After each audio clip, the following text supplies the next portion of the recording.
Myślę, że pierwszy przeciwnik Stalmilec bardzo mocny, bardzo zgrany. A właśnie tam, jak jest tu ty organizace, no tak se píše 4-4-2, to jest bardziej 4-2-4. A rzadko je vidět na poziomie tutaj v Polsce alebo v Čechách, jak by ktoś no tak čtvrku bardzo mocný a závodník dobrý. Máže takové połączenie techniky, šibkosti, moudrosti.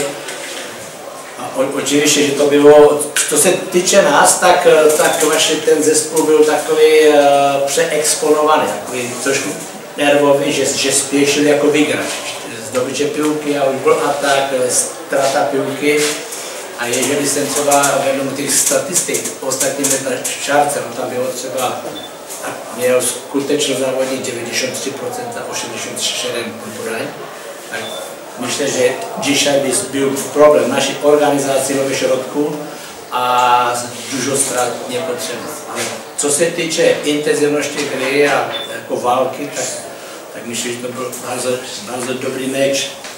Tu v takové situaci a s takým přečivníkem by bylo možno titulku vyhrát tak, že v týmu na 0 a dáš branku.